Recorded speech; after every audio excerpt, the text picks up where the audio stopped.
Hello and welcome. This is the All 12 Signs video series for the Libra Eclipse, which is a full moon. It's a partial lunar eclipse where the shadow of the Earth is on the moon, which means it's not fully full. It's getting the manifestation energy of the Earth on it. My name's Chloe. I work with card divination, astrology, and I channel energies through my body. Just sort of heard some vocal light language there.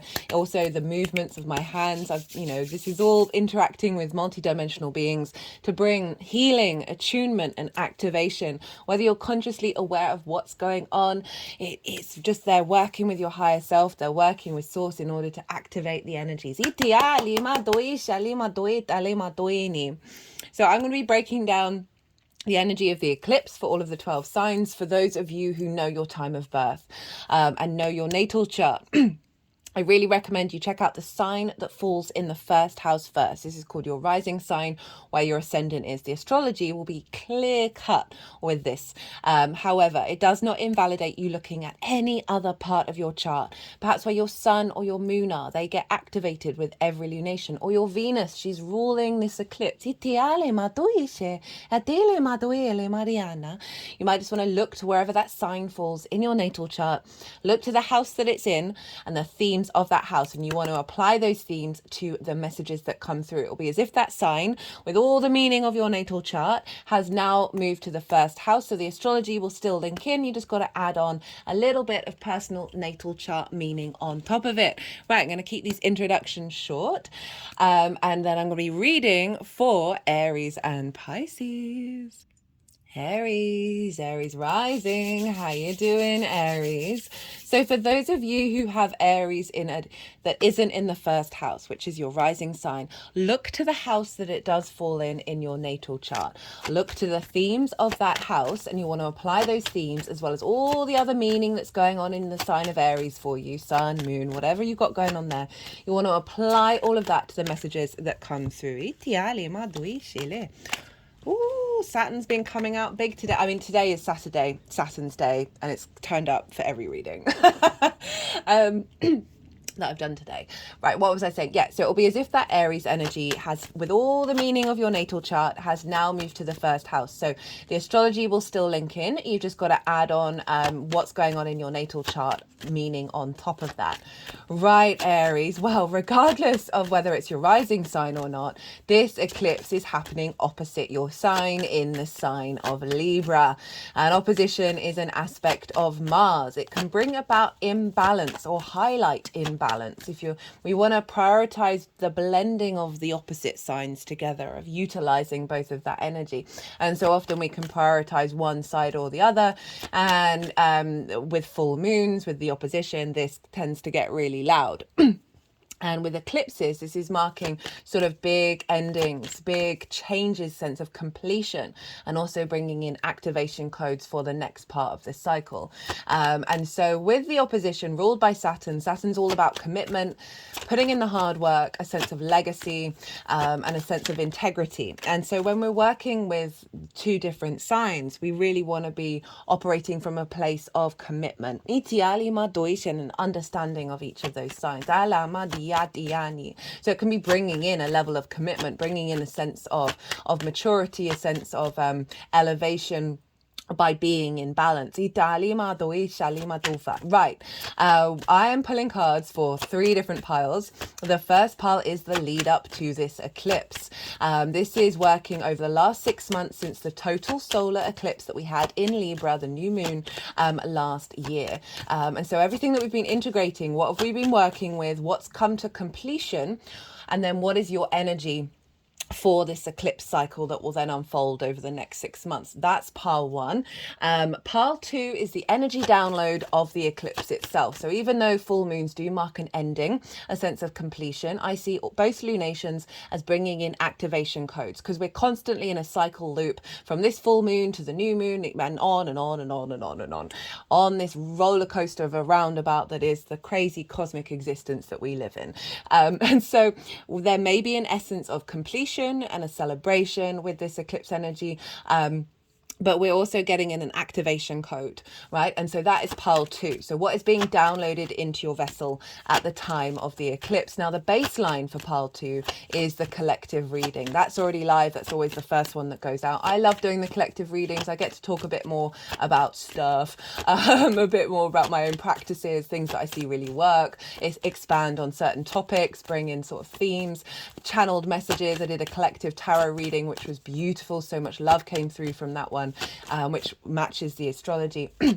And I break down the astrology of what's going on in way more detail. And that is the energetic, sort of the frequency, the harmonic that this eclipse is creating. That is then the baseline for pile 2. Now, the tarot will link into how that's affecting the Aries area of your chart. For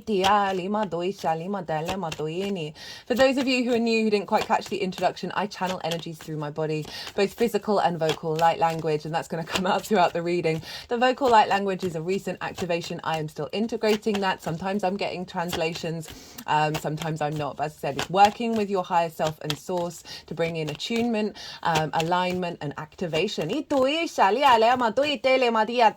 often respond quite intensely to things that I've said to sort of collaborate with that. Now, the third pile is how all this energy is going to manifest moving forwards. Now, let's get into the astrology. Well, firstly, it's an eclipse. This is big fated energy. This is, and I talk about the eclipse energy more in the collective reading. This is when the sun and the moon are both on matching each other on the horizontal and the vertical axis.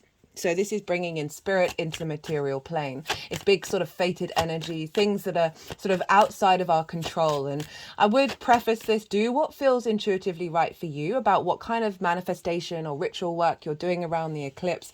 But I would just say, it's often best just to let it ride out, because you're working with some really big energy.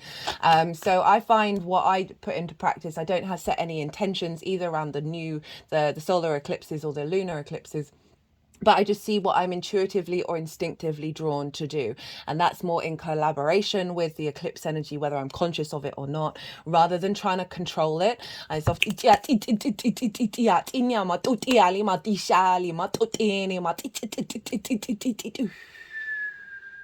that energy. I've got 3 main guides I work with at the moment. That one is more of the neutral energy that's linked into code downloads, sacred geometry, and the archetypal and architectural structures of the universe. So I think that was just creating space to bring that into alignment for us.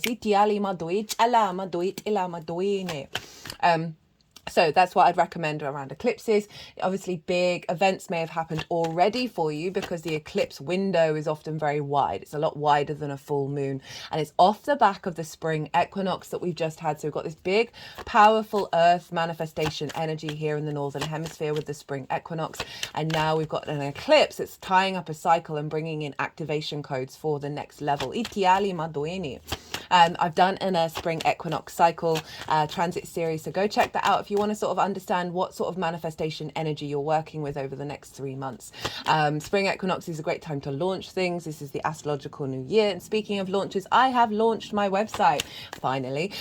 So that's in the description box as well as on the channel page. If you want to go check that out, see what kind of services I offer for a personal reading and sort of the layout of all of that, go have a look at that. I had a lot of fun making that. Now, let's get into the astrology for Aries rising. Well, Aries rising, this is in your 7th house, the house of the other. This is about relationships. This is about intimate relationships, like important relationships, right? This can be business partners. This can be business partners. Business clients, one-to-one clients. So I'm getting a bit tangled up here. Friendships, right? Really personal friends. Long-term romantic committed relationships, because it's linked into marriage, which is a form of contract. The 7th house can be about contracts because it's that commitment. I'm going to do what I'm going to do. You're going to do what you're going to do. And we're working together. That is the aim of the game with the opposition. And it's also source energy. It's your relationship with source, how that shows up. So you've got a big, big eclipse happening in your 7th house. So this can be, You may have been working on navigating, because you had that solar eclipse there, of a releasing of old patterns when it comes to the other. The south node is there, right? And so the south node is the tail of the dragon, right? Aries risings or heavy Aries placements, or just in general, I really do recommend. I've done a north node, south node, Aries, Libra transit. It's in its own playlist, so it's really easy to find. And that's where I break down the meaning of the South Node, in Libra, meaning North Node in Aries, the two combined. And then I broke down for each of the 12 signs the overall themes of these eclipse cycles. In the introductions of the details that I break down, also the conjunction that we had with Chiron recently with the North Node. And that's going to be really activated in the next eclipse, which is in your sign, Aries. So if you want a wider understanding of this eclipse cycle, and it's in very important houses for you, Aries rising, any cardinal rising sign, it's in angular houses, which are the pivot points of the natal chart. But just in general, I would recommend you go check that out, because you're going through a big shift with yourself and the other. Now back to what you may have been working on over the last 6 months is old paradigms around the other. And this is not only how the other shows up for you, it's what you want from the other, it's how you show up for the other as well. And so recalibrating yourself in alignment with drawing towards you or elevating what relationships that you already have that are more in alignment with the truth of your soul. And so there may have been some difficult energies that have shown up. There are old paradigms, old soul contracts, old formats, old ideas of how you interact socially and how you find balance in your life. The South Node, that was it. I was talking about the South Node. The South Node is the tail of the dragon. And this is a place where we now feel comfortable, and therefore we can elevate and we can bring depth to this area. But it's also a place where energy gets released. So there may be some old dynamics in your environment that have been released, that you're just sort of, the South Node is very esoteric energy. It's an inner space, so we can withdraw in order to refine and understand what we need to let go of. So you may have spent the last 6 months like sort of working through those dynamics. Some relationships may have come into your life that are helping activate the new frequency, and you may have seen other relationships fall by the wayside.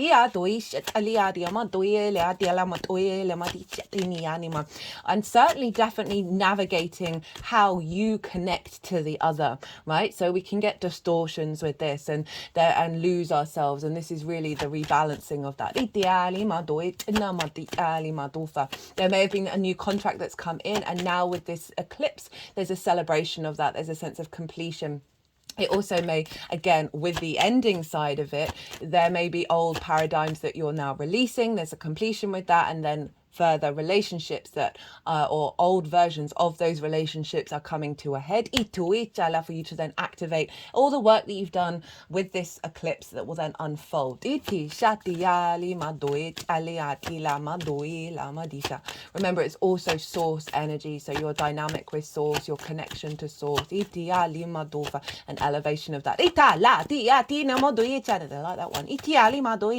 Okay, now let's get into the astrology. So the sun is over in your sign, Aries. It's exalted in Aries. All the qualities of the sun are raised on high. We've got vision and purpose around the I am of our hero's journey, of our independence, our autonomy, our expansion. And so the only aspect, major aspect that is happening with the sun and the moon is harmonious aspects to Pluto. So Pluto is trining this moon, and Pluto for you, Aries, is over in your 11th house.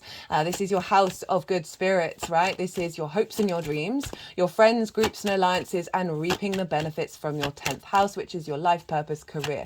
Now, I've done a Pluto in Aquarius transit series for this current transit. It will leave in a couple of, I think it's the beginning of September. It will leave and drop back into Capricorn for a couple of months before the end of November, when it finally enters for good into the sign of Aquarius. You might want to go check that out. But overall, Pluto represents your innate id power, your primal power.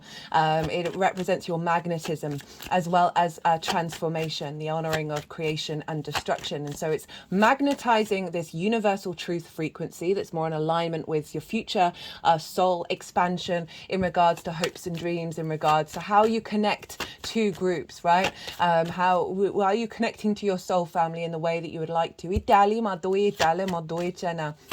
and also transforming old paradigms around what you reap from your 10th house. So it's trining the moon. Is bringing power to what's coming through and bringing real deep transformative energy that is magnetizing towards you a new dynamic, a new framework that was already inherently within you. And so this is a trine, is an aspect of Jupiter. Jupiter wants to bring elevation, expansion. It brings together parts in order to expand and bring wisdom and elevate. Because it's fellow air signs, sorry. And so they're collaborating with one another. They get along, they understand one another, and then they're elevating with that. A sense of knowing, a sense of confidence. And with this knowing brings great wisdom and the sense of flow, the sense of opportunities and abundance. So we've got Jupiter making a very harmonious aspect to this moon of making sure that your relationship, the other, is in alignment with your hopes and your dreams, in alignment with feeling good about your life purpose. This could be bringing in more clients, groups who appreciate your career, what you're putting, your visibility. With the other, this could be bringing in, you may bump into someone in a group that is someone who might be a future business partner or something you might collaborate with. And it's sextiling the sun. So sextiles are ruled by Venus, and this is another benefic planet. This is it's really soft, easy, free-flowing energy on top of the opposition. So you're getting a lot of support here. 3 major arcana. And a sextile, so that brings about a sense of appreciation, value, love, desire, harmony, grace, and creativity, brainstorming. And so this is sextiling your ascendant, sextiling the sun, of the power of the magnetism of Pluto, informing your vision of your embodiment of self, right? So the first house is how you embody your sun or your moon in your actions and your deeds. It all depends if you've got a day or a night chart, which luminary is giving out the orders. And your ascendant is the lens in which they get transmuted into the 3D, right? Through your embodiment, through your actions. It's your body, it's your appearance, it's your character, it's your sense of self. I love the 3 of Cups showing up for this one. And it's often how other people see you because they see that embodiment. So we've got Pluto sextiling your energy.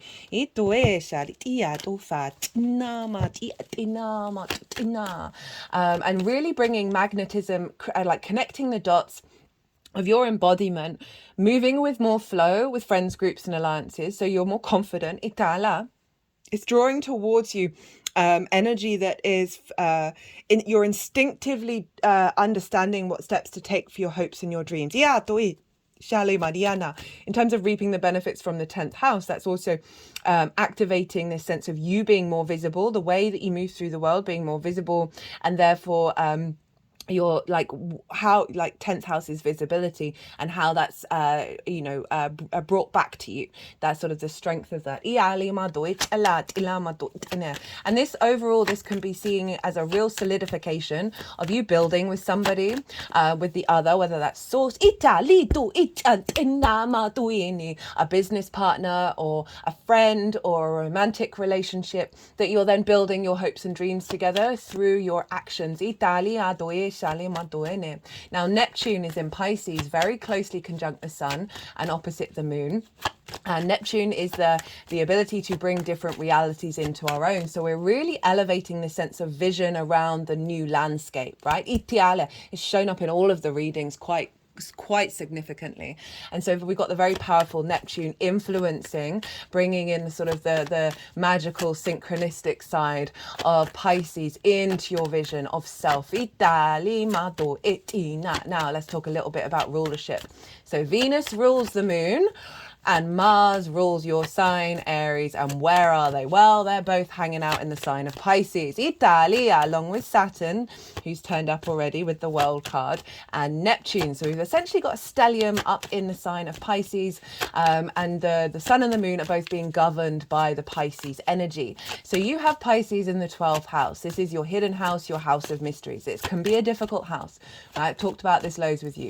And this is the unconscious spaces, right? Not just the mind, but all the other unconscious spaces that can often have some trauma responses and limiting beliefs that then produce anxiety, depression, a sense of loss, grief, isolation. And these can be difficult energies to wrangle. And with all the pile up in your 12th house, you would have really been focusing on this, right? This is where the focus is at. Mars now just moved in there. I love Mars in the 12th. Mars is very protective for me in the 12th. It just feels like you're intuitively, instinctively understanding your motivations that are in your unconscious spaces and really being able to tap into the power behind that. Either through liberation or through accentuation, because underneath all of the difficult energy is the magic of your soul. It's a very, very magical house. It can feel a little bit of out of reach. It can feel like it's behind the scenes. You may just be feeling a little bit more in your own space recently because of everything that's been going through the 12th house. You had the sun move through there. You had Mercury move through there. Venus is exalted there. She is raised on high. All of the qualities of Venus are raised up. And so we've got this exalted Venus influencing this moon, and even though it's an eclipse, I'm really getting just a sense of a balm, soothing balm, that's helping us collect into sort of empathy and expansion and connectivity, right? Venus is really Venus in the 12th is really smoothing over any difficulties, connecting the dots, finding the ability to connect the dots and bring a deeper sense of love to those difficult unconscious spaces and activating your magic. Saturn is its favorite house to be in the 12th house. And so Saturn is giving you a sense of strength and structure in those unconscious spaces. And all of them combined are activating the magic of your soul. So that's then feeding into your relationships, feeding into the sense of self. That's really allowing new soul contracts to come in. That can be with people that you're already connected to, or bringing in new soul family, or both and or. Now, Jupiter traditionally rules Pisces. So Jupiter is influencing that Pisces stellium and therefore influencing the moon. And Jupiter is in your second house of your skills, tools and resources in order to manifest and bring in regular income. It is the things that you value as well as how you value yourself. Now, the most important part is how you value yourself. The more that you understand the true value of yourself, the more you can access the skills and resources and the belief in the manifestation. The more you move away from distorted things that you value, right? Okay. So Jupiter there is expanding and bringing confidence of your own value, of the skills and tools that you have. Can also mean you might be spending a bit more money than you usually do. But overall, the wisdom that's coming through here is feeding into the 12th house of saying, right, we are realigning our sense of value. We're expanding, we're elevating the skills and resources, bringing that into the 12th house of activating your magic, clearing out trauma, finding more grace and ease and motivation to understand the synchronicities, understand the magic that is always within you. And now Jupiter's in Taurus, which is ruled by Venus. So Venus and Jupiter are in each other's signs. This is called mutual reception, which means we've got a feedback loop between these two signs of the magic going into your skills, of the sense of value going into your unconscious spaces, soothing, balming, helping clear out any distortions around relationships with self that have been limiting your sense of value, have been limiting yourself of being able to expand in this world. And there's Jupiter. And so they're basically mind melding together, Venus and Jupiter. And so they're really facilitating, they are governing the whole chart. So this is why, even though it's an eclipse, which can be very dramatic, if you have dramatic things happen to you, please know that this is fate, this is unfolding, and in the future, even if it doesn't feel like it at the time, this is going to be, oh, that happened, for that happened, and that happened, and that's how I'm here. And if that hadn't happened, I'd still be stuck. But overall, because nine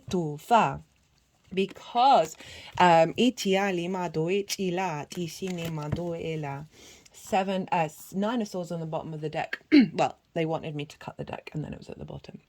What was I saying? That even if there's some dramatic things, because we've got this feedback loop between Jupiter and Venus, there's a softening, there's a wisdom, there's a love there, there's a connection.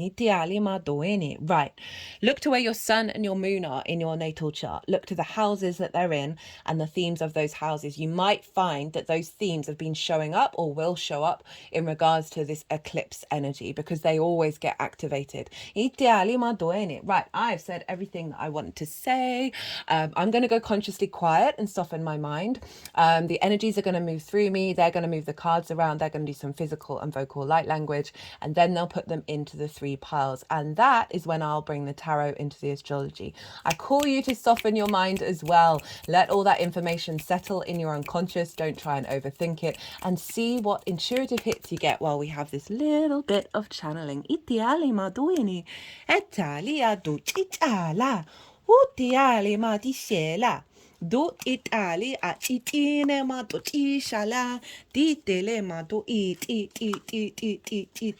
ala di do di ali ma do shiatini ele ma di ali do ina itala di shele ma ti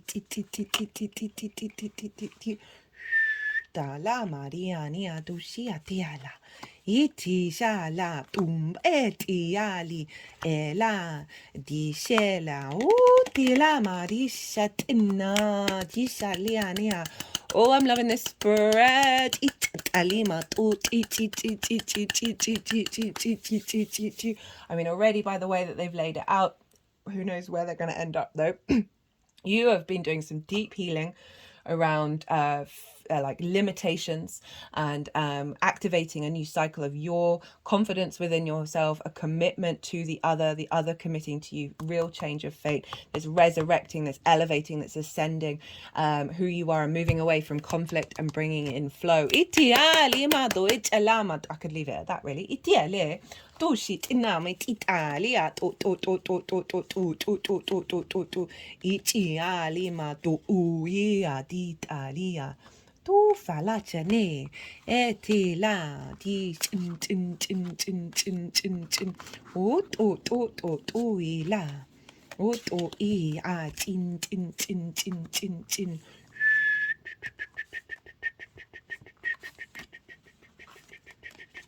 Etala tin titia lia tisia o tia lima tu itisha tu filena maginena do.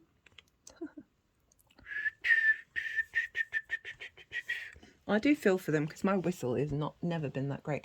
Itiala ma tu tiani tu. Right, Aries, loving this spread.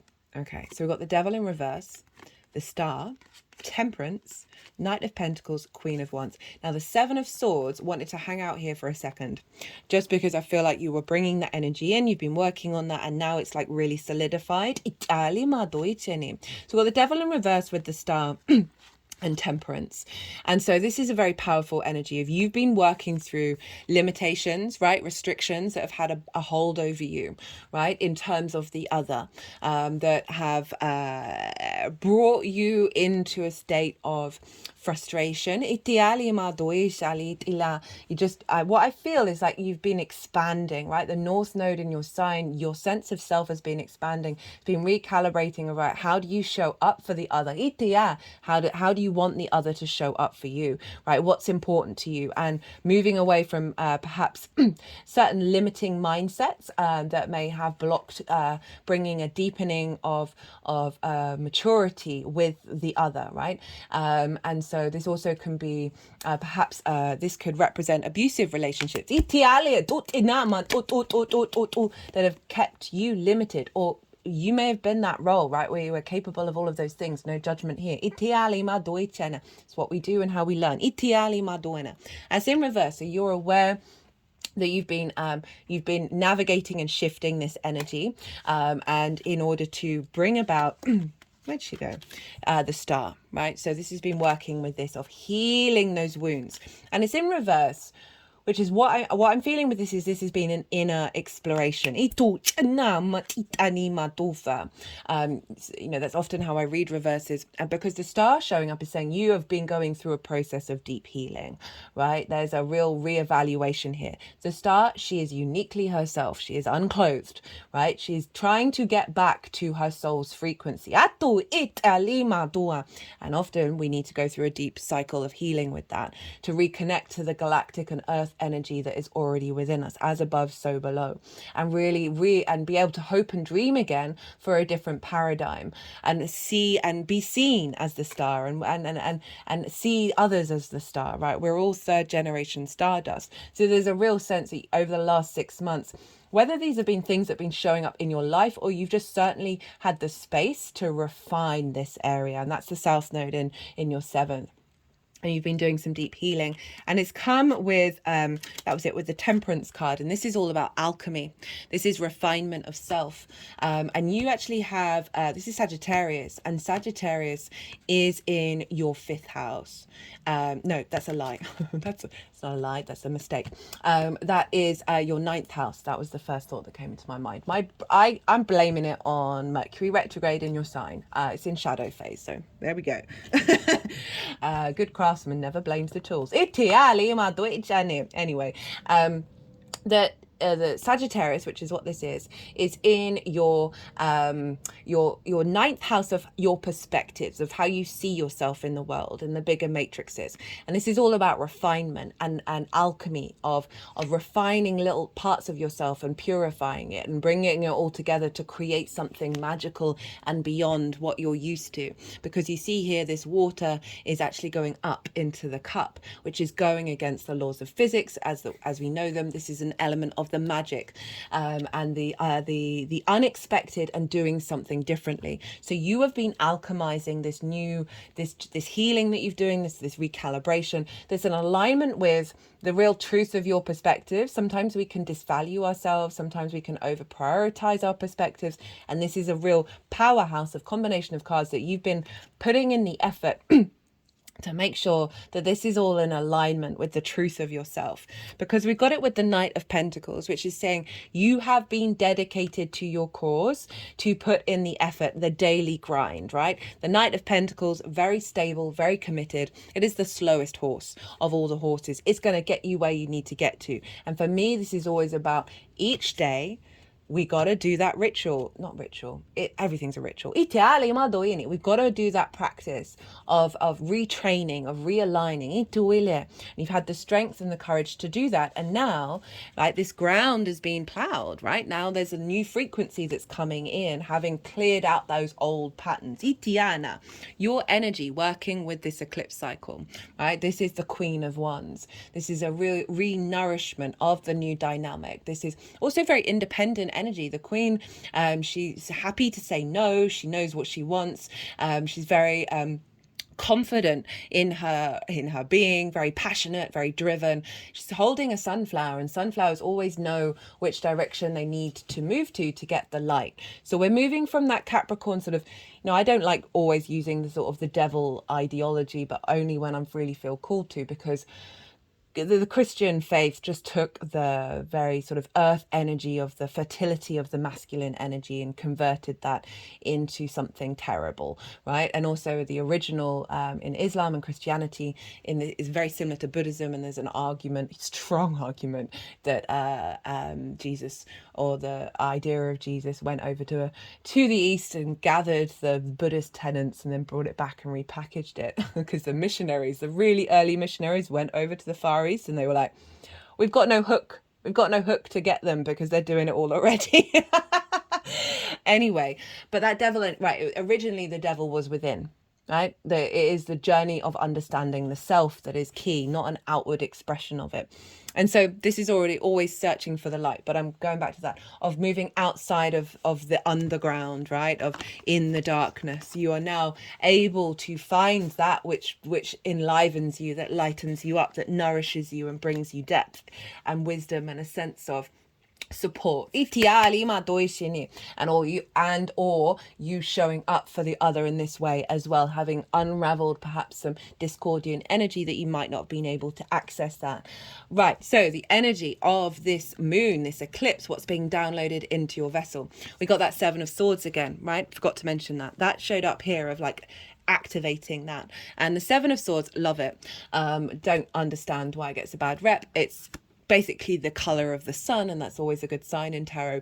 And it's stealing away the Five of Swords, which you have here. Now look at this card. For me, this is one of the most difficult cards. This is about domination, subjugation, bully, victim mentality. This figure has won the Three of Swords. They've won heartbreak. At what cost? That battle. This figure is stealing that away. Right, stealing away that conflict, stealing away that discord, and is leaving behind the Two of Swords, which is in fact the moon in Libra, of this balance, internal balance. It's about a different way of thinking, and bringing in peace. So it wanted to be there, but it's firmly in this pile, right? So that you're activating a new frequency, a new dynamic, a new relationship orientation, especially with the seventh house, of finding a more balance and more grace. More peace within yourself and with those dynamics. Got it with the Wheel of Fortune. Which is saying fate is changing, right? Not surprising. This is Jupiter's card. So this is a shift of those relationships that are more in alignment with the truth of your own value, right? So often we can value things that are actually not good for us. And that comes from our trauma responses, from our limiting beliefs. And that can be, always finding a business partner that then takes the piss out of you and takes all the money, right? That kind of example. This is saying that this is shifting, right? This is we're going on the upturn. Some big stuff's happening that's bringing in this sense of clarity, right? This sense of not knowing what to pick, right? And this is, and I don't mean like picking people, but just certainly having more emotional intuition about where to head and who to respond to and what kind of emotional feedback you're going to be getting.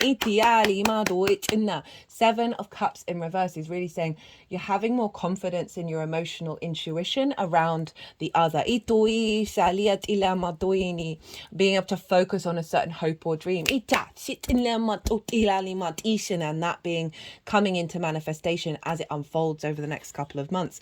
So this can be as I said, elevating certain relationship dynamics that no longer feel a bit confusing or you don't really know where you stand, and bringing in a newer dynamic where there's more certainty, because we've got the Fool and the Nine of Pentacles and the Hierophant. So this is beginning a new journey. The Fool has shown up a fair amount. It came up in the collective reading. It's come up in most of the readings so far. The Fool operates from a heart space. So moving away from that conflict, moving away from that sort of that devil energy that's had a bind over you, you're now starting a new cycle.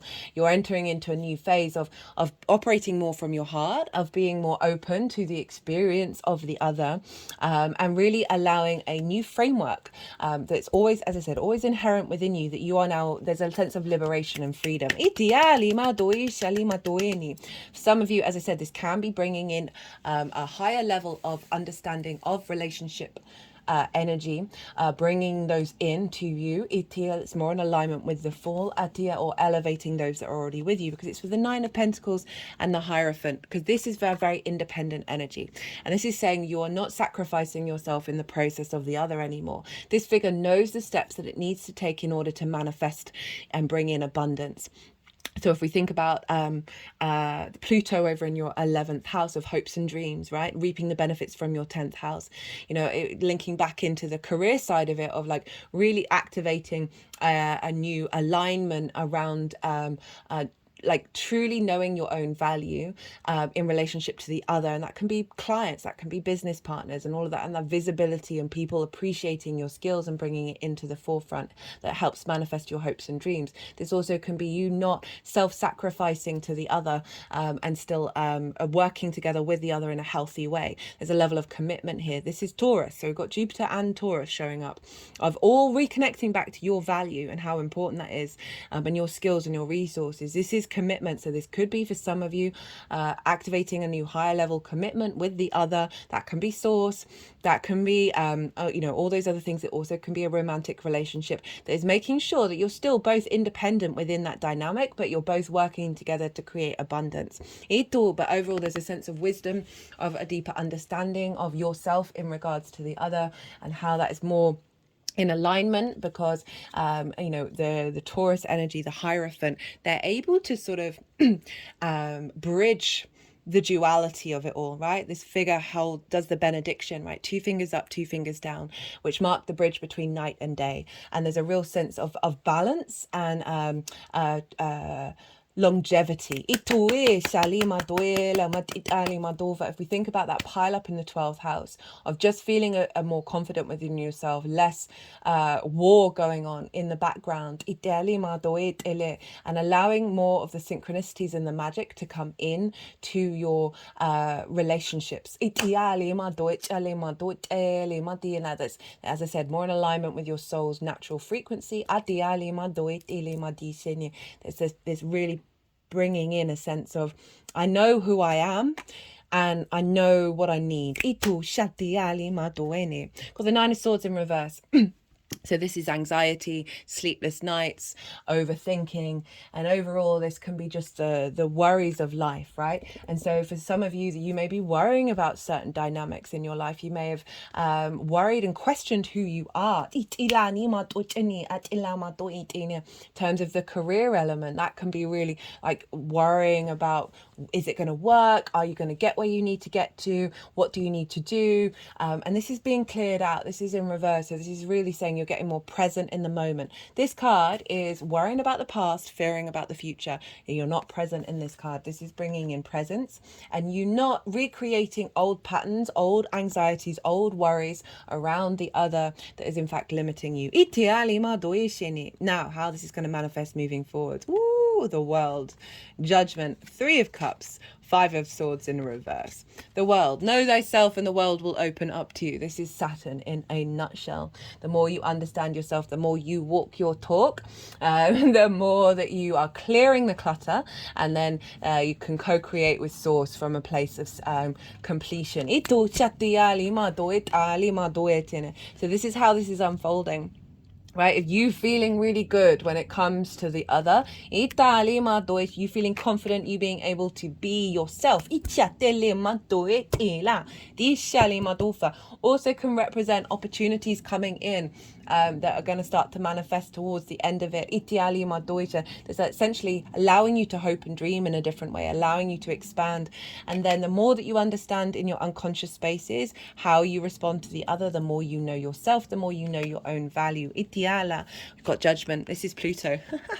This is the ascension process, right? So there's a real sense of this angel is playing a frequency that's rising. The dead are rising, and they're all grey, which represents wisdom. So there's a real sense of elevation, of ascension, of your dynamic with the other. There's really bringing in a higher perspective and a higher alignment. As I said, that can be Source, that can be anything. And we got it with the 3 of Cups and the 5 of Swords in reverse. 3 of Cups is union, is flow, is celebration, is abundance, is feeling good with the other, right? And really being in union. And real supportive energy there. So that is beautiful to show up. And the 5 of Swords in reverse. So again, releasing of that conflict, releasing over the hierarchical structures of imbalance, right? Of domination, of subjugation, of bully and victim mentality. And that, as I said, can show up in any area of the other, but that's in reverse. So that's really saying that you're clearing out that element of conflict that may have felt very instinctive. Based on old trauma. Just got a I'm doing the qualifiers now. This is activate, awakening, and enlightenment. Yeah, there's a lot of that here, a lot of that energy here of a real higher vibe frequency coming in, that you're no longer engaging in this kind of conflict. You're no longer winning the 3 of Swords. You're no longer recreating that which may have been done to you.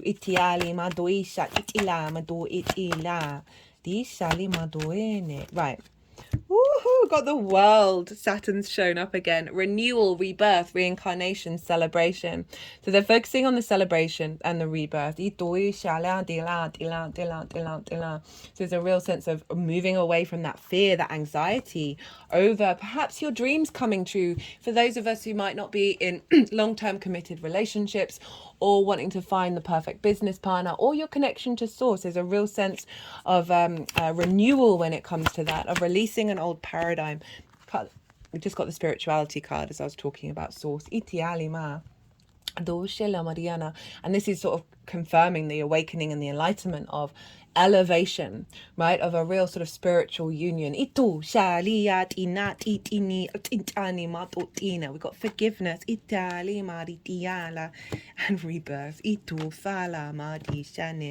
and love. Right, that's it, that's all I'm doing. So the forgiveness, I'm feeling like that's the old wounds, that's the old pains that you may have gone through, right? Or may have been, you may have done yourself, right? So there's an element of forgiveness both ways. Of certain dynamics that you've been doing a lot of processing with. In order to bring in, to step out of resentment, step out of pain, step out of that grief, step out of that conflict, we've got to just find that inner peace and be like, no, I'm here in this moment, rather than repeating the cycles. We've got rebirth, really doubling down on that. It's been a theme. It's been a big theme for these readings. And love. So there's bringing back into love, bringing back a real sense of feeling at peace, feeling supported, feeling just love. There's it's quite obvious, really, isn't it? Oh, went a little bit weird then. Just what I'm getting more is the word peace. Libra is the diplomat, right? And I do wonder if can go both ways, but having Libra in the 7th of making the peace all the time, and then that can lead to a build-up of resentment.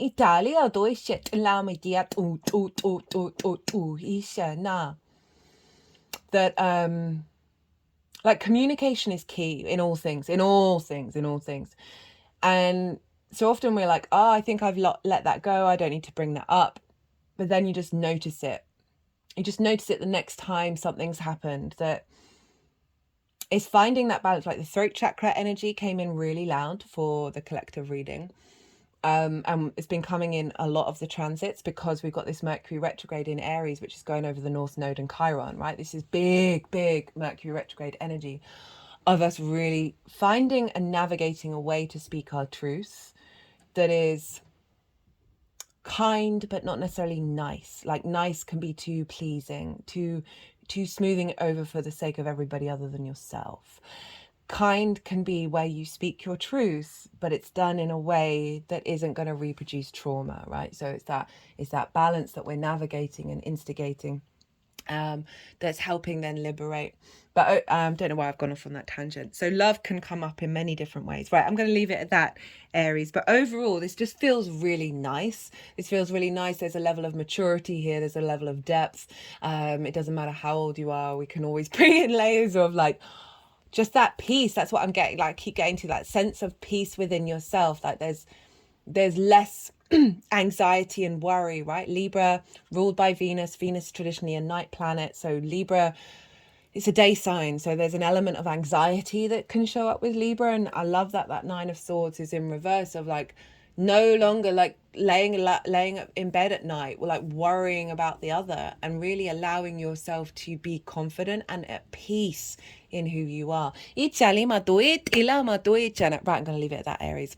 I hope you enjoyed this reading. If you did, don't forget to hit the like button. Very much appreciated. Be good to yourself, Aries. Be good to those around you. And most importantly, be well until we meet again. Pisces rising. How you doing, Pisces? So for those of you who don't have Pisces in the 1st house, look to the house that it does fall in your natal chart.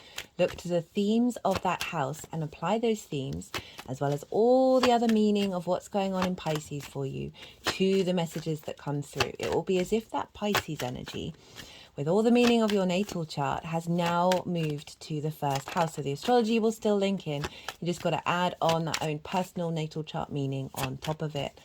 Well, Pisces, so got got a lunar eclipse in the sign of Libra. I'm going to be pulling cards for how this is showing up for you.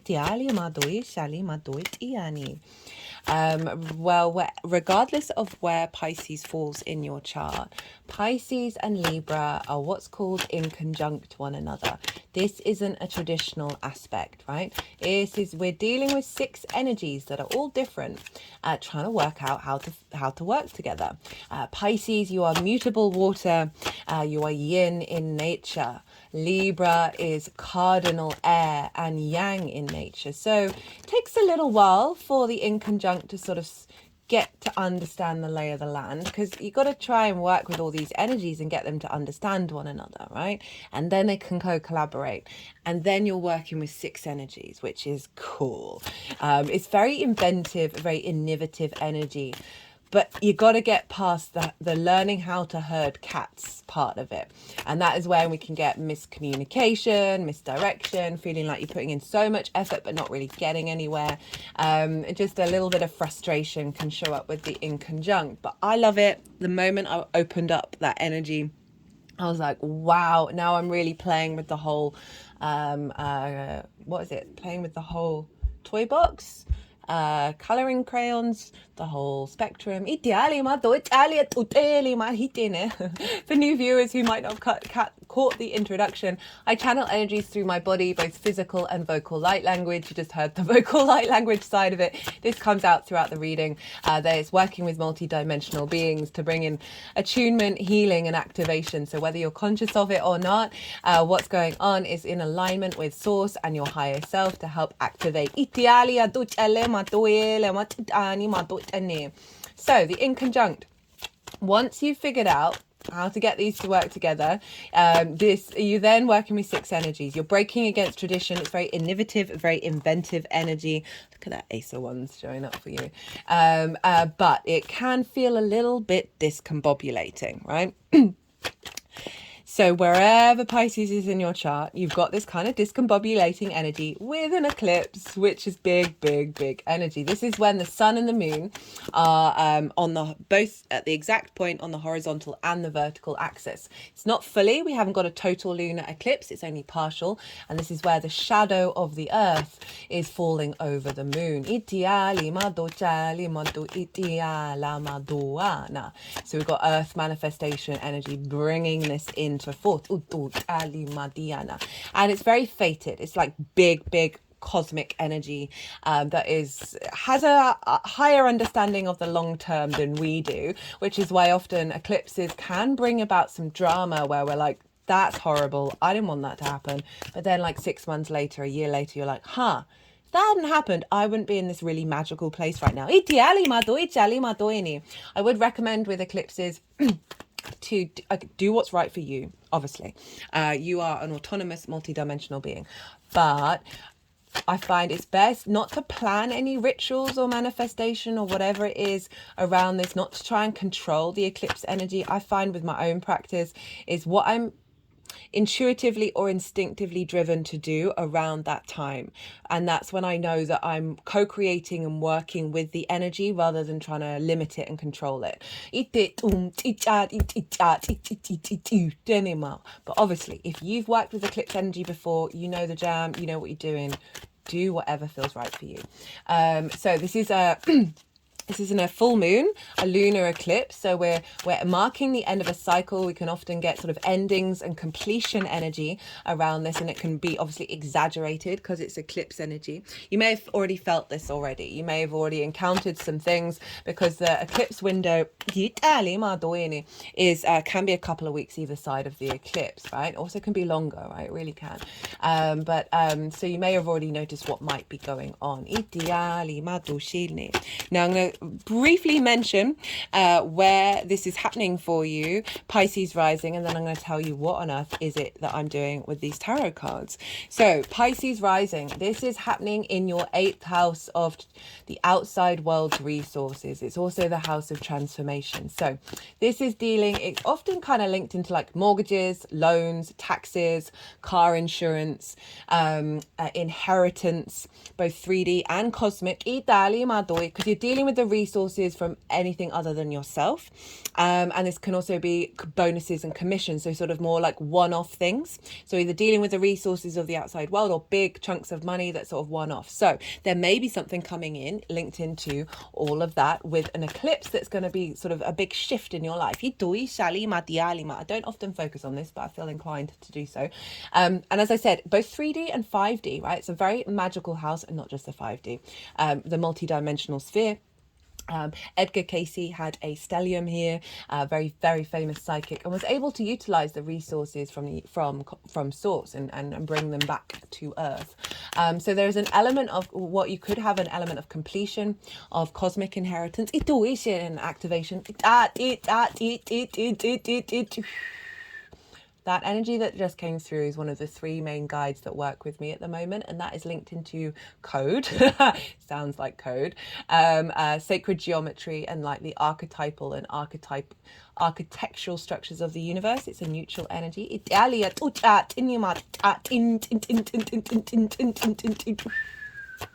Ishali Marioni, this is the feminine yin energy linked into healing and attunement. Ideali madu ishala. Ishala madu shut inna matu duf. This is the masculine yang, that's more earth protection, earth manifestation. So we had a download, attunement to the download, and then the activation of it.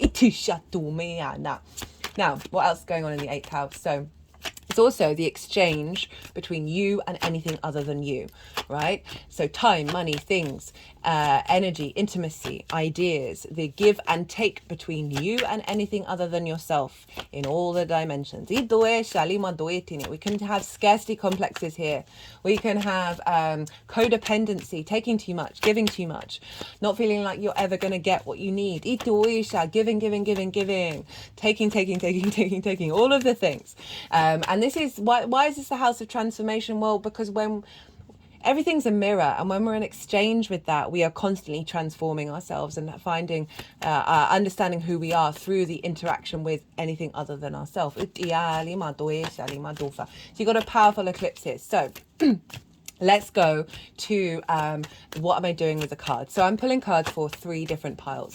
The first pile is the lead up to this eclipse. This is everything that you've been working on over the last 6 months. What have you been integrating? What's coming to completion? And then what is your energy for this next eclipse cycle? So that's pile 1. It's a 6-month cycle. The second pile is what download is coming in from this eclipse into your vessel. Now, the baseline for this is the collective reading. And so this is where I break down the astrology in way more detail, and that forms a harmonic blueprint. That's the imprint. And then I did collective tarot. I love the collective readings because I get to talk a bit more about wider topics, certain practices that I find really work for me, and I've seen it applied and magnified. I got quite in my feelings in this one, dealing with eclipse energy. I usually kick off in Scorpio readings or Aries readings ruled by Mars. This one I kicked off, and I think it's because I used to work in the law, and justice is the Libra card, and I got quite. I was navigating cancel culture as well as just feeling really happy about certain legal things that have come out that are really kind of like sticking a finger up at the incompetency of most of that which governs us. I was kind of getting in my feelings about that, even though I fundamentally know it's all part of the plan and it's all unfolding and we've got to be patient, blah blah blah blah blah. But I kind of kicked off in that one. But the tarot reading, so good. It was so good. There was so much love that came through. So that is the baseline. If you want a deeper understanding of how this is showing up for you, go check out the collective reading, and then the tarot on top is how it relates to the Pisces area of your chart. As I say, I work with 6-month cycles, and I see lunations, both eclipses and normal lunations, as energy download portals, right? Activation codes come through. So that's what's coming through that will then unfold, because even though full moon / lunar eclipses represent endings and completions, but they're starting a new cycle. With that closing out, everything that we've learned, we're then activating the next level. And it feels really loud. The full has shown up for most of the readings, as well as the collective reading. So that's pile 2. Pile 3 is how all this energy is manifesting moving forward. So this is the unfolding of this eclipse energy. So those are the 3 piles, and that's what's going on. Now let's get more into the astrology for you. Hello, for Pisces rising. So I talked about the 8th house, right? So you may have been working on, there may have been situations that have cropped up that have highlighted old paradigms, as well as an activation of the new frequency. You know, the healthy imbalance. The unhealthy imbalance that we can have with the 8th house, right? It's a very human condition. And so this is about a realignment. You've been doing a realignment of your give and exchange, right? Of your understanding of how to work with the resources from the outside world, old blockages coming up, a realignment, right, of old soul contracts, of bringing in balance. And that may have brought up old patterns that you've had to work through. There may have been a new alignment with resources that you're now celebrating with this eclipse. Healthier relationship dynamics may have already been activated, and now you're just feeling that manifest. All sorts of different ways. It can be both of those things as well. I find so often it is both the higher frequency. I don't like using higher and lower, I really don't. The integrated frequency and the distorted frequency that often come in hand. You know, the more that you're on the unfolding of self, the more you realize, the further down you go, the more the more the little tendrils pop up. So let's get into the astrology. We have the moon over in the 8th house, right? The sun over in your 2nd house. Now, this is your values, your resources, your skills and your tools in order to manifest and make money, regular money, right?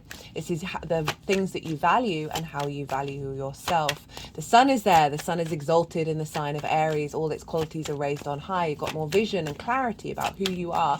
The I am, the expression of your autonomous, independent being, your understanding of your own personal hero's journey. And so there's a real focus on your sense of value.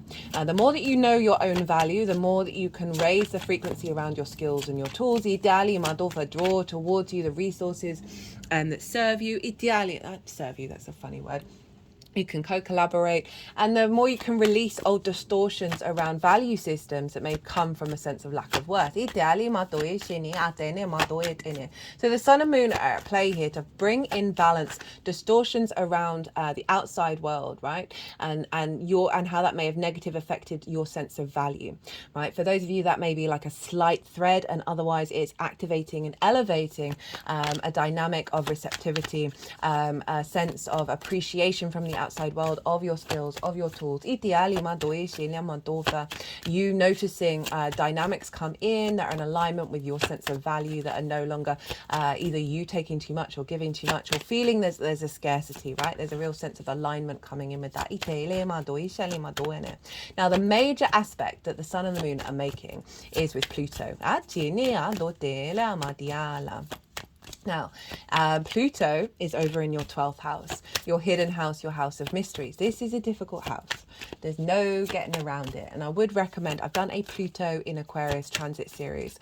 It's in its own playlist, really easily accessible. That's taking us up to the beginning of September, before Pluto then moves back into Capricorn. It's laying down the foundational work for the main transit. Pluto in the 12th house is the unconscious spaces, the hidden things, right? And this can be trauma responses, limiting beliefs, anxiety, grief, depression, loss, isolation, all of these heavy energies, right? Underneath all of that is the magic of your soul, though. And there's the reason why that's a bit inaccessible is because we are here to recalibrate and reintegrate. I always say with clients, with people that I talk to about astrology, focus on the 12th. Even when you haven't got transits there, make sure that you try and integrate that, because the more we integrate that, the more we are in union with the rest of the chart, right? So Pluto's there. Pluto's about your innate inner power, your id power. It's about magnetism and transformation. It's transforming your unconscious spaces. And I really see this as a recalibration to your universal truth and your soul's frequency, right? So activating that magic.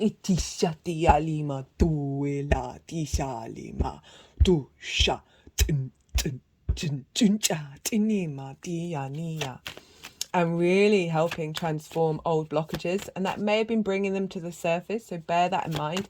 Know that that's only doing so in order for that to be composted and to transform into something else. But it's making harmonious aspects to this eclipse, both the sun and the moon.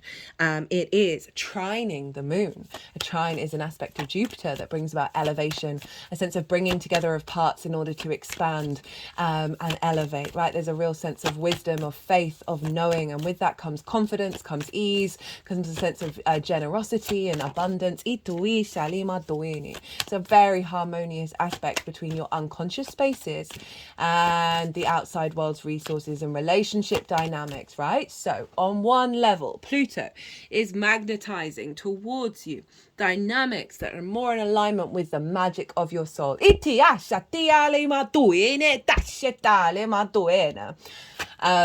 on the other hand, this is recalibrating and activating a deeper connection with source, with the multidimensional sphere via the magic of your soul.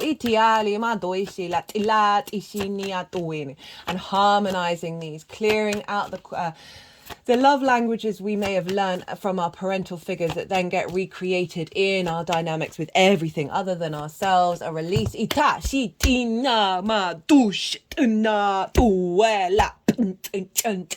Any anxiety and grief or loss of over situations that may have not come to fruition, making peace with those. Libra is all about balance and finding that peace. The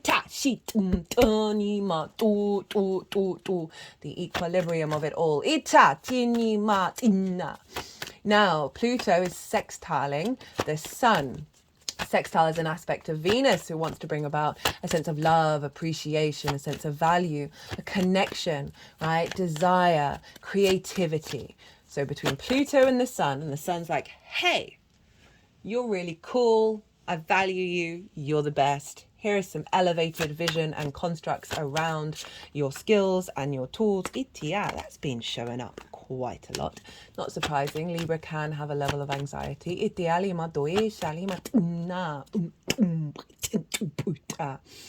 That Pluto is saying, hey, any blockages around limitations around your sense of value, we are getting creative and connecting the dots, understanding the why and the wherefore, and then bringing in a sense of desire, sense of love and value of those unconscious spaces.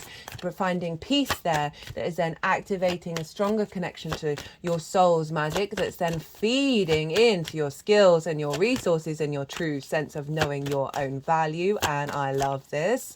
I love this so much. Neptune is very close to the sun in the sign of Pisces and also opposite the moon. This adds on such I really felt it in the collective reading, like this very fluky dynamic, right? This feels like such a head shift, such a sort of U-turn that's going on here. It's based on everything that we've been working on, but at the same time, I think we're going to be quite shocked at the integration level. Neptune is very good at bringing different realities into our own. It is that source energy. It is the mystic, right, of all the dimensions, all the frequencies. And it's in your sign, Pisces, right? So it's in your first house. And this is the embodiment of self through your sun or your moon. This is the lens in which those actions and the deeds come through in the sign of Pisces. It is your body, your appearance, your character, your sense of self, and often how other people see you.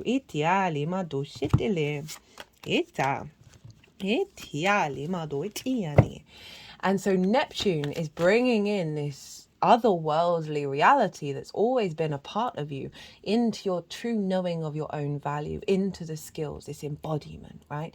Of you being able to embody these skills. Isha is sort of releasing the chains.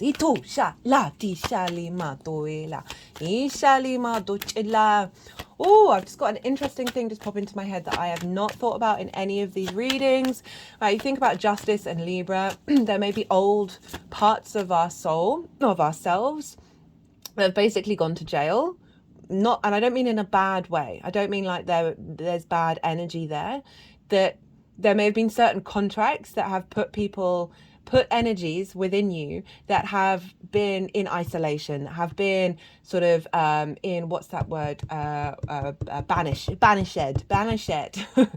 And with this eclipse, this is a release of those, right? And the new soul contracts coming in that mean that they no longer are hidden. So I don't even mean like prison in a bad way, just in the sense that there's some team members of your soul or parts of your soul that have just been in the isolation block, just because that's part of certain soul contracts that you've had, and now we're getting activations of those and they're coming into alignment. I wish that had come through in the collective. That would have been so cool. Right, so let's get into rulership. Who rules Libra? Well, that's Venus. Who rules Aries? Well, that's Mars. Now, where are they? Pisces, where are they? They're in your sign, Pisces. Everyone's in your sign. You got a pile up. You got a stellium going on in your sign. Saturn's there, Neptune's there, Venus and Mars are there. And this is really beautiful, because this is why I was getting so much love come through in the collective reading, because even though this is an eclipse and it can be quite difficult, it's being influenced by the sort of the expansiveness of Pisces, the compassion, the empathy, the understanding of the duality of it all. There's the flukiness, the synchronicities, the magic, the source energy, our collective emotional unconscious spaces, right? And we're doing a lot of deep healing around that. That's liberating our independent I am in the social dynamics of Libra.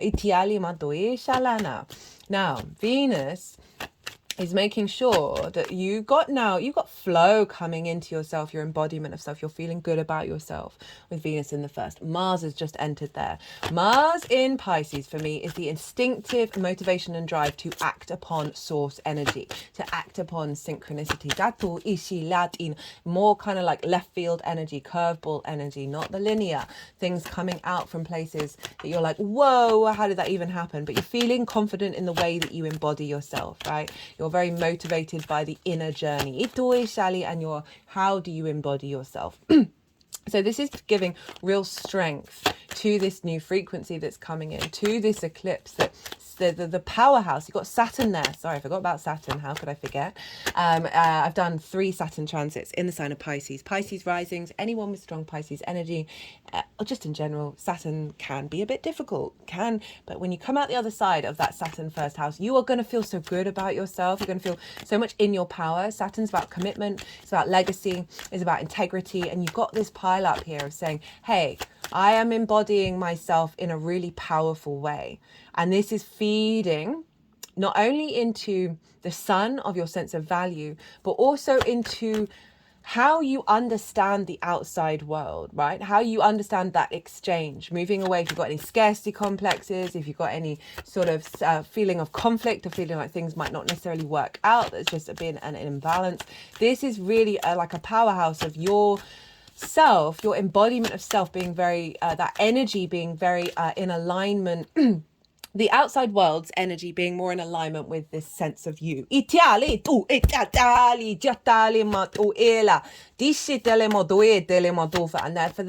there to be a receptivity.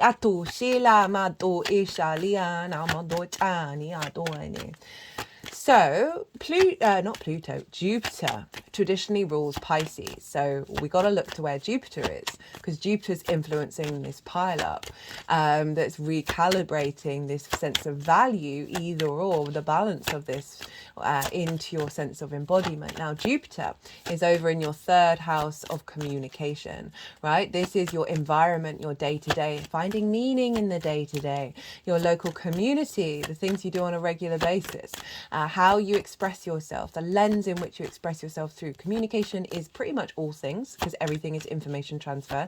And this is the lens you do it, and it's ruled by Venus, right? So there's a real sense of flow and ease coming in here. Jupiter's expanding, you finding meaning in your day-to-day. Okay, they didn't want that one.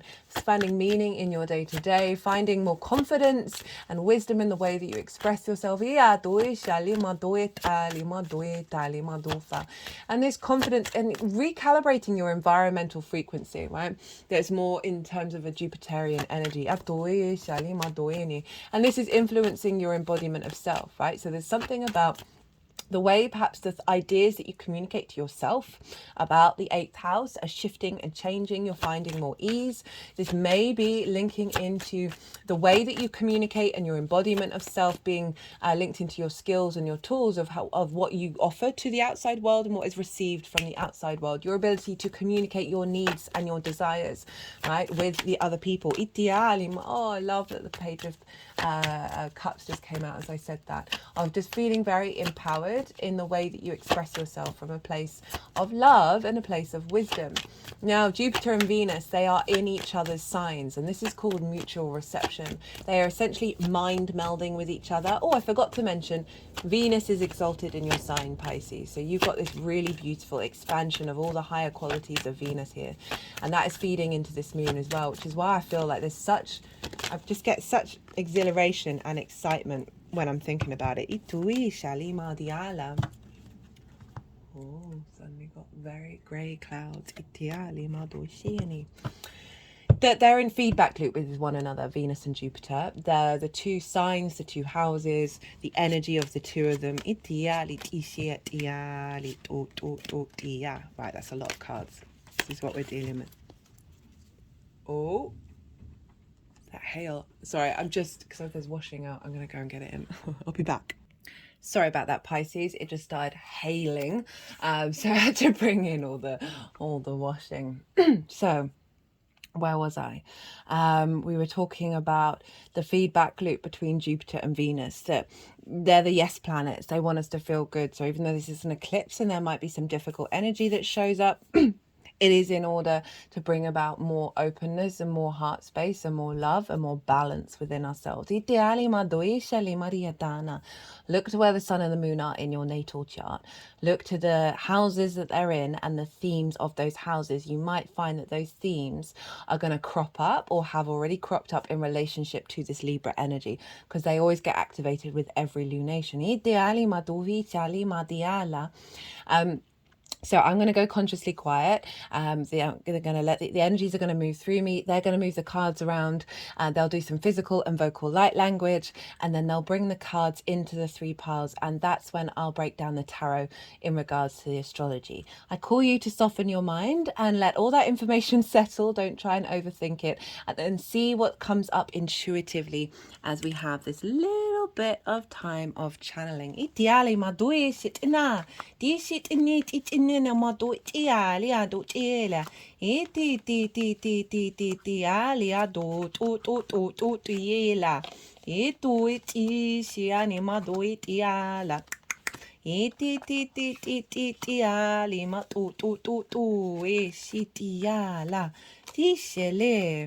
Oh, got a lot of cards. I did shuffle a lot in here, didn't I? Itialia doe tum isialia isatani marutu ela tisani ela madisha etisha adisha do italia ditalima. Oh, tu shile. Ishalia lima tu.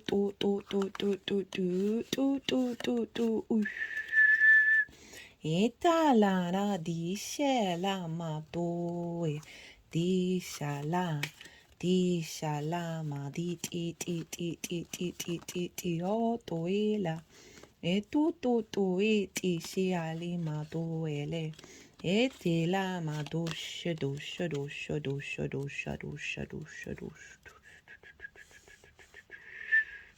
Tia la maria lia deni. E la ma do fale. Eti la. Itia lama tishele. Ela diana maduela. Tishala maria rana. E tu feni mariti shala maritiala. Itela. Tishele mariti la motoitile mariti. Shani marutuba. Ela diana maduana. Okay, Pisces, let's crack on. Let's see what's going on here. So this is from the solar eclipse that we had last year in the sign of Libra.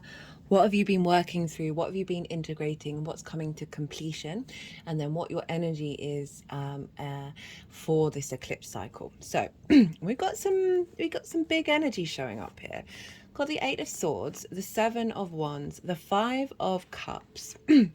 And then we have the Knight of Pentacles, the Nine of Swords in reverse, and the Queen of Pentacles. So in terms of the 8th house, right, a lot of, I was bringing up the 12th house where we've got sort of unconscious response mechanisms that we then recreate out in the world, right? And this kind of sums that up because they are illusions. They are just constructs. They aren't real, but they have an impact on our reality.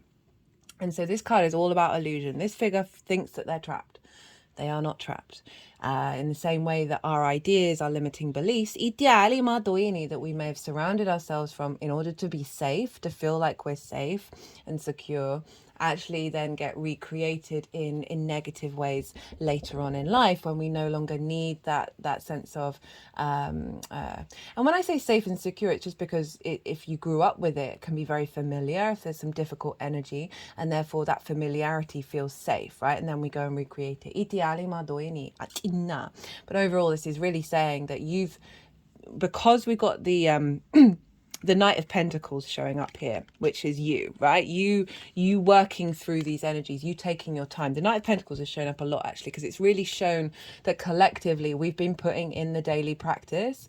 There's been a slowness, but that's the integrated process of releasing a lot of illusions that have kept you trapped, right? Whether you've been conscious of them or not. They're moving around the throat chakra. Which was big energy in the collective reading, and it has been for the last couple of transits, because we got that Mercury retrograde in the sign of Aries, which will be the next transit that I do. That we are moving away from allowing ourselves to be caged anymore by things that are air fluid. And so that can be, as I said, distorted relationship dynamics with the outside world, scarcity complexes. There's a real sense of restriction here that has come up that you've been aware of and you've been mindful of. It's also come with the Seven of Wands, right? The Seven of Wands for me is one of the sort of archetypal cards of, I mean, they're all archetypal, of the human condition. That and the Five of Swords is we are all the divine manifest in individual form. This figure has something of value. They're on the higher ground. They're on the cliff. But this figure does not know about it, doesn't know, doesn't really feel it, doesn't embody it. Look how unsteady this figure looks. They're also in sort of a scarcity mindset because they're in competition. They feel like they've got to fight off the other ones in order to stay on top of that cliff. So overall, this is a real sense of of when this card shows up, it's like you gotta really feel in your body that you are complete, that you are whole, that you are of value, that you are loved, right? And the fact that it's shown up with the Eight of Swords is saying that you've been really kind of recalibrating and figuring out, do these even serve me? Do these mindsets even serve me? The South Node's in Libra, so there's a sense of releasing, releasing old patterns, transforming that energy and bringing nuance and depth. It's a very esoterical place. The South Node, we go inward. There's a sense of comfortability, and then we can refine that, right? So there's a real element of refining your connection, right? Your exchange, and how that, what that feels for you and how that's been showing up. It's come with the Five of Swords, Wands, Cups, crossing it. And this is grief. Now, as I said, you've got a pile up in Pisces, and that is in the 12th house of, not Pisces, sorry, you've got, what am I talking about? You've got Pluto in Aquarius, and that is the, so my brain just completely fried then, and that is in the 12th house, where there's an element of grief there. So that can be the transformative energy that's being activated, right? So it's neither up nor down, and this is a transitory phase of re-navigating outside of grief, of stagnation. There may be things in your life that have happened that have just meant that you haven't felt connected, you haven't felt the ebb and flow. It can be relationship dynamics. Yeah, the way you see, I'm just feeling the heartbreak of them if they haven't really manifested in the way that you would like them to. This could be grief brought on by the lack of interaction with resources. Just that heaviness, but it's crossing it. So it's saying this. I think what's coming into my head is that there's an element of grief that's shown up that's helped you navigate these. Grief's really powerful, and it can help break us out of certain patterns. And then we got the Knight of Pentacles, as I said, earth energy, very stable, very committed. It's the slowest and biggest horse in the tarot, and it is the acknowledgement that it's the daily effort that we put in. And now this has been, the field has been ploughed, and now we're planting new seeds, right, of a new dynamic. And for all the readings, it's been like prep work, bang. And we've got the Nine of Swords in reverse, right? I was talking about how a Libra can be a bit anxious. Venus rules Libra. Venus traditionally is a night planet. And so in a day sign, there's a level of anxiety because it's slightly out of its comfort zone. This is the Nine of Swords. This is about worrying over things, sleepless nights, right? With the 8th house, are you going to get what you need? How are your relationship dynamics doing? The process of transformation as well. It can be really disruptive, and you can be, lots of old paradigms show up when we're in the state of transformation. It's in reverse, which is saying that Knight of Pentacles, the work that you've been doing, there's an element of completion here, of that anxiety, of being trapped in the cortisol adrenaline run where we can't even think and our memory goes. And this card is fearing about the past, worrying about the past, fearing about the future, right? We're not present. And so in reverse, it's saying you have recalibrated yourself to the present moment of who you are in this moment. And who you are with this eclipse energy is the Queen of Pentacles. I love this. So the Queen of Pentacles nourishes abundance, nourishes feeling good in the 3D realm, right? Bringing depth, bringing wisdom, bringing support. And so you are showing up you are fully committed. You've moved from the Knight to the Queen to embody this new frequency and cultivate a sense of abundance, whether that's resources, relationship dynamics, all of that into your being. And so this is your energy. You're open, you're wide. I don't know why I said that you're wide open, but there is that level of intimacy that can show up in the 8th house. Excuse me. But you are receptive. That's what I'm trying to say. You are receptive to this frequency, and it's from a platform of building in the 3D abundance and nourishment. Okay, all the cards. So this is the frequency that's coming down into your vessel at the time of the eclipse that will then unfold over the next 6 months. We've got the King of Wands, the Six of Pentacles, the Seven of Swords also been showing up a fair amount, the Magician, Judgment, Ace of Wands, Page of Cups. So the King of Wands, this is like the baseline energy of you feeling very confident within yourself. There is an element of transformation here. There's this figure is about to get up and go and do all the things. So there's power behind it. There's creativity. There's passion here, and also the opportunity to get up and go and do all the things. So that can be symbolizing that this energy coming through is activating new resources that are going to allow you to expand, right? His throne goes up into the sky, so it's really connected to source energy. This could be an activation of you feeling confident and connected to act upon your co-collaboration with source. Kings are very sovereign in nature. They take action based on the work of the queens. Informed, sovereign action, very independent energy, right? We need a good flow, and also not be bothered by relationship dynamics that aren't necessarily in flow. This king's not fussed, right?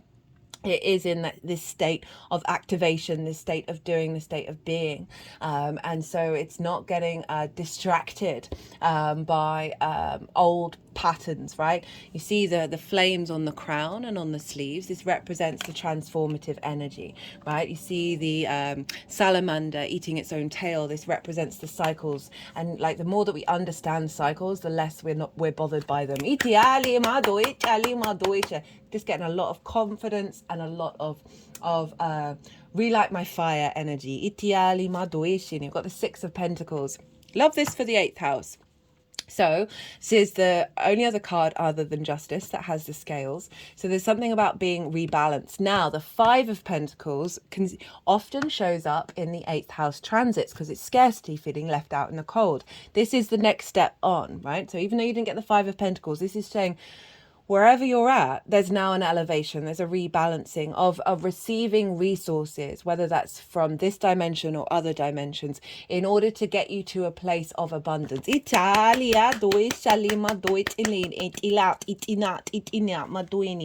And also a real sense of support coming in, and a rebalancing of relationship dynamics, where there is abundance, where there is creativity, where is there is manifestation.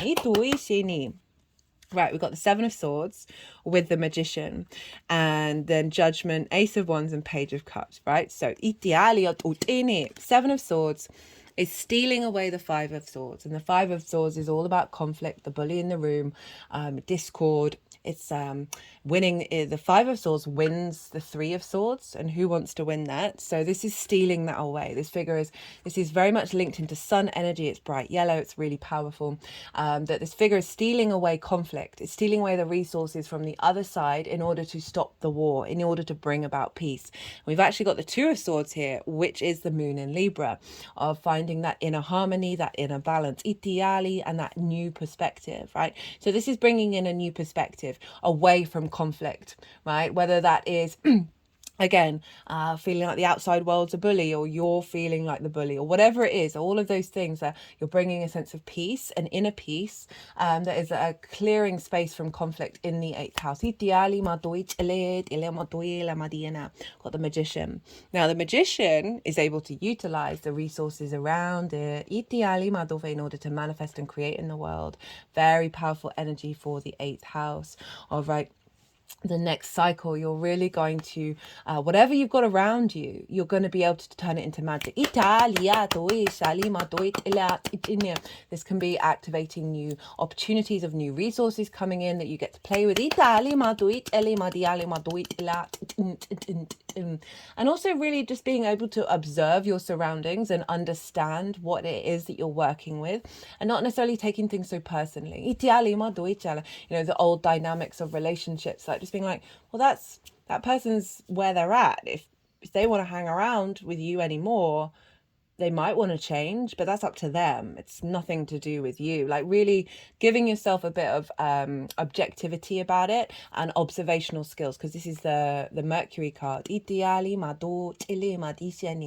But generally just feeling you're just being able to create things and bring magic into dynamics, right? Maybe other people maybe start seeing you as the Magician. And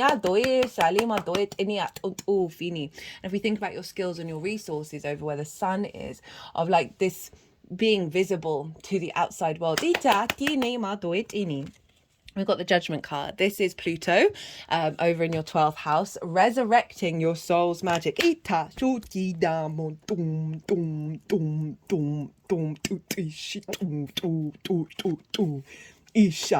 like this one. This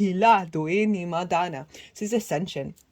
Right, so it's a leveling up of your understanding of those dynamics, how you respond to them, and then what's underneath all of that is your co-collaboration with your soul's energy. Ace of Wands, Page of Cups. Again, that King of Wands is representing a level of maturity. And I've said that word for nearly all of the signs because it really does feel like we're elevating from a higher perspective. Now, the Ace of Wands is a renewal, is a refresher of passions, of creativity, of transformation, of this sense of virility, like new opportunities coming in from the outside world, from dynamics that are more in alignment with your inner spark of spirit, more in alignment, think of Aries over in your second house of your values, right, and how you value yourself. So they're more in alignment with the deeper understanding of your own value. I've got the Page of Cups. So this is really beautiful. So this is saying those sort of opportunities coming in from the outside world, right? Messages from the divine, right? Being able to work with those and understand them and collect them. Like, I don't know why I'm saying collect them, but there's a sense of communication showing up here that's coming from a place of love, inspiration, and creativity with you and the outside world, with the exchange. We've got the Ace of Cups at the bottom of the deck. Which is saying there's now this, you've got two aces, this overflow, right? The peace, the inner peace. It doesn't necessarily mean that all the dynamics around you are going to fall into line with that, but you're not getting bothered by them. And that's, I mean that in a really healthy way. And the more that that happens, the less space that's taking up. Is that the right way of saying it? The more space that you have to operate from your own, like your own frequency, your own source energy, and the power of that. It's not about not collaborating, it's just not getting as bothered. And this is bringing in an element of an overflow of emotional, intuitive resources. A sense of love, a receptivity with you and the outside world. This is also, you know, water energy, your embodiment of self, right? And through this elevation of this frequency, you're more confident in who you are, right? You're more confident in how you move through the world, your embodiment, and how you see yourself. And that's coming from a real place of peace. And a real sense of expansion, right? Give from your saucer, not from your cup, right? This is, can't remember who I heard say that, but I added on a thing of like, when you give from your saucer, you're giving from a space of abundance, whereas when you give from your cup, you're giving from a space of completion. And so it's really allowing yourself to have boundaries and have an understanding of what it is that you need, and not settling. Also not being resentful. Okay, how this is all manifesting moving forward. We've got the King of Cups. We've got the Five of Wands in reverse, the Sun, the Two of Cups, and the Ten of Pentacles. Lovely cards showing up here.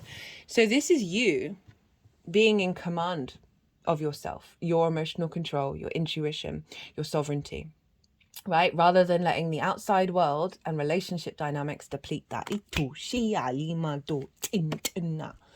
This figure isn't bothered, right? It's basically sitting on a very stormy ocean on a stone throne, and isn't bothered that, you know, this ship might think it's about to be attacked by this sea creature, but it could have got the wrong end of the stick, right? Overall, this king is just chilling, doing its own thing. This represents emotional control, right? And being at peace with your emotions. Again, what I was saying about that Ace of Cups, that with the 8th house, this is you coming to your relationship dynamics and being matched with a sense of maturity. You having more sovereignty and being able to take action around these resources, around these dynamics. Your embodiment of self not being distorted in the same way. Got the Five of Wands in reverse. Sorry, I just laughed because I saw a meme which wrote underneath "stupid tent," and it makes this card, which can be a bit of a difficult card, make me laugh every time. If you've ever put up a tent with all those poles, this is so appropriate. It's in reverse, right? But upright, this is movement but no momentum. There's a bit of a stagnant energy. Can link into training, but just in what I'm feeling with this reading is a sense of frustration, of things never quite manifesting, of dynamics. Perhaps there's a not full-blown raging conflict, but there's an element of discord. It's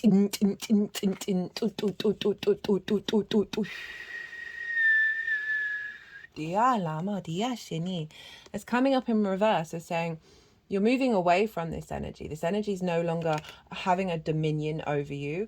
That there's a smoothness coming in, there's an ease, there's like that Ace of Swords, right, is being implemented rather than all the Ace of Wands, rather than those wands all just sort of butting heads with one another. There's movement forward, there's momentum happening in regards to your understanding with your relationship dynamics, your utilization of resources that are coming through. It's no longer a fight anymore. Mariana. We've got the sun.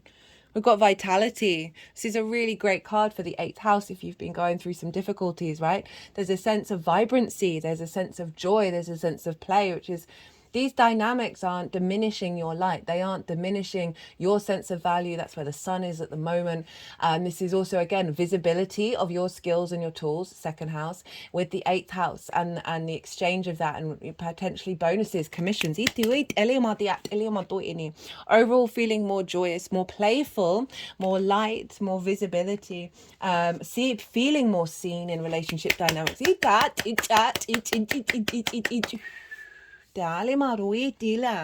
Beautiful energy. And then we've got the 2 of Cups and the 10 of Pentacles.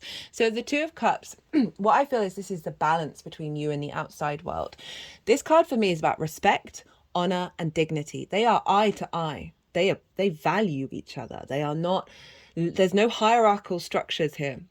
And this can be with you and the outside world, with you and source, or simply your own personal integration and understanding of yourself. That means the relationship dynamics of the past are not repeating themselves because you're like, if I'm not getting this, I'm chilling by myself. Got the masculine, feminine spirit, and we've got the caduceus, which is also the kundalini energy, which is deep healing, soul transformation. And they are in union with one another. There is a sense of love. Here there's a sense of appreciation for this. This is also the 8th house is like your 7th house partner's resources, and also the dynamics of the 7th house. So there could be an activation, very strong activation around romantic relationships that are more in union and more in unity, as well as your relationship with source. It can come in all sorts of different ways, but rather than feeling what did we get down here? We had the 8 of Swords, the 7 of Wands, and the 5 of Cups, right? So there's a sense of limitations and restrictions, of not feeling good enough, of feeling of grief. And now we've got the 2 of Cups, which is saying that these figures aren't in competition with one another. There's mutual receptivity of love, right? There's a sense of openness. They are really open to one another, and that's breaking out of those limitations. They are holding the 2 of Cups there, which is behind the 5 of Cups for it to pick up and then move away. If you see here, so no, this figure is turned around, and now you've got those 2 of Cups. Okay, and then we've got the 10 of Pentacles. So the 10 of Pentacles represents legacy. So what's coming through is a frequency of your engagement with the outside world that is building for you a legacy in the 3D realm, right? Because this is a city. Cities take ages to build. We've got the nuclear family.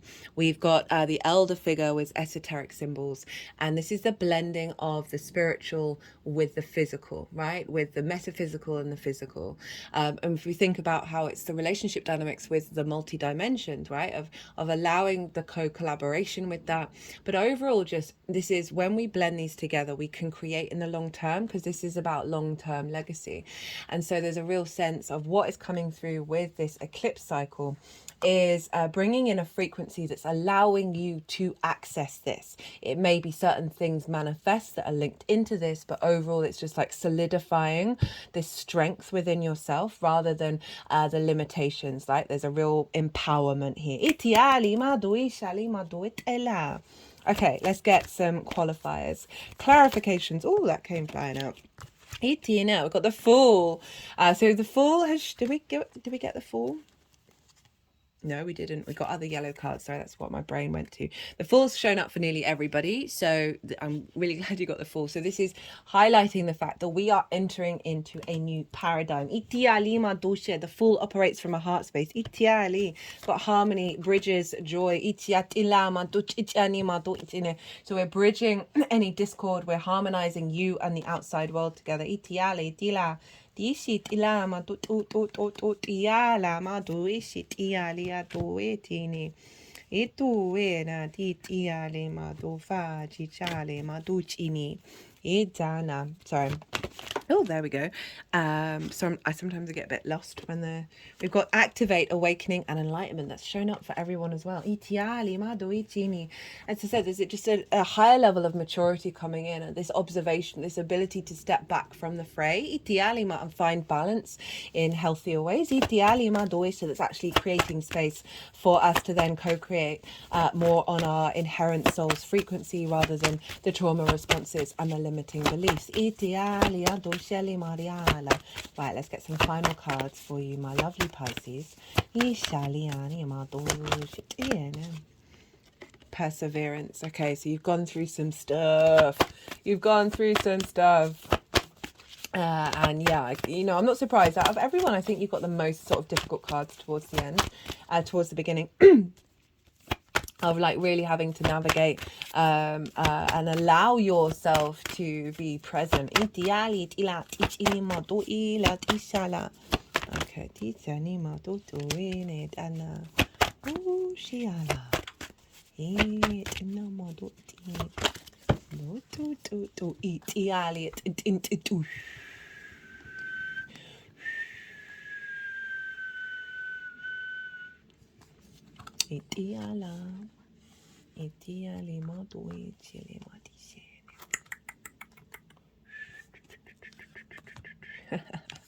this has come out for everyone as well.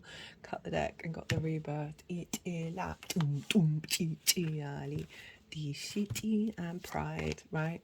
So I really feel like with all of that stuff going on in Pisces, this is all about understanding yourself and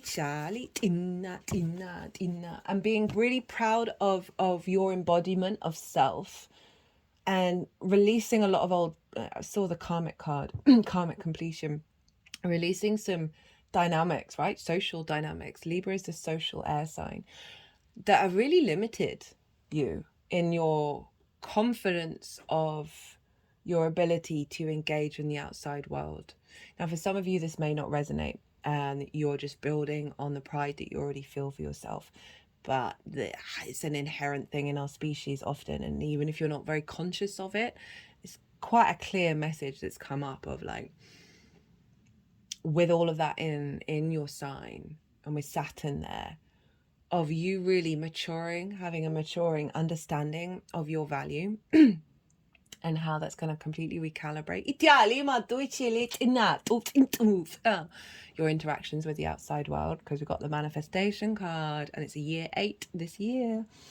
So we're building here, or bringing in a frequency that is laying down the groundwork for, you know, the magician and the manifestation. And it might not come about until the next cycle. But it is all that 10 of Pentacles. This is about the long term. Right. Ooh, shini. Pisces. I'm going to leave it at that. I've been talking for quite a while. I hope you enjoyed this reading. I did. It was a lot of fun. Sorry for pausing to go and get the washing in. I mean, the clouds have now completely gone. Pisces, if you like this reading, don't forget to hit that like button. If you'd like a personal reading, my website, new website, recently launched at the spring equinox, is the link is in the description box as well as on the channel page. If you want to go check that out. Be good to yourself, Pisces. Be good to those around you. And most importantly, be well until we meet again.